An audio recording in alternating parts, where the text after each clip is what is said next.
final gallop at Newmarket, and I don't think they were 100% confident, but not many people really knew the backstory. And it's the first time the Poms have ever barracked for an Aussie.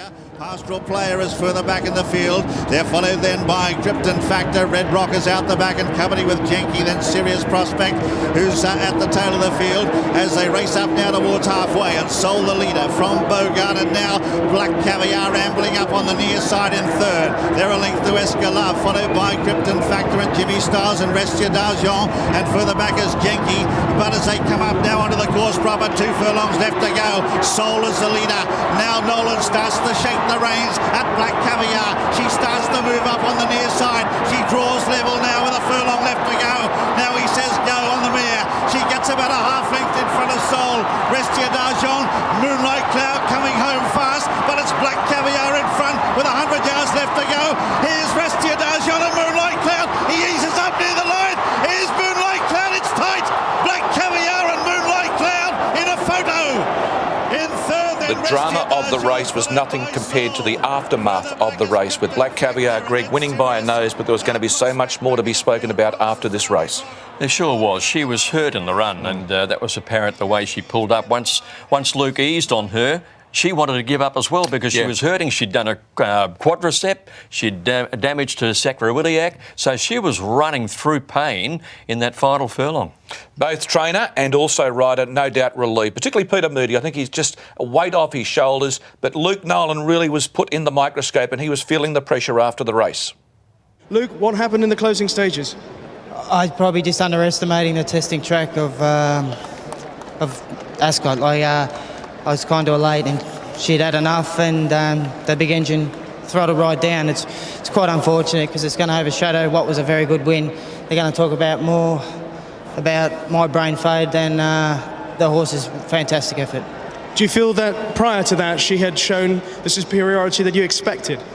Yeah, she did, but like I said, I underestimated the testing straight 6 here, so private area, but we got away with it. Got away with it. Peter, what were your thoughts in the closing stages? You've only got to win by a quarter of an inch. That's what we were prepared to come here and win by, and we've got the job done. The way she travelled through the race, everything was going to plan. Was there ever a moment in the closing stage where you thought it wasn't quite as dominant as you would have expected? We never expect dominance. We've never asked her for dominance. She gets the job done. We're more concerned about her next run than we are today. So we're extremely proud of her. She's 22 for 2022. It's never been about margins. It's never been about dominance. Heard you talking before the race about the fact that as a sportsman you never get a chance to represent Australia. This is your chance to don the baggy green today. So how proud are you of what's happened today? I'm an extremely proud Aussie. Words can't describe the feel. Just to be here and take it all in, it's an unbelievable feel, and it's very befitting that it's with a horse like this. And the moment that you led her out to meet Her Majesty the Queen, what was that like?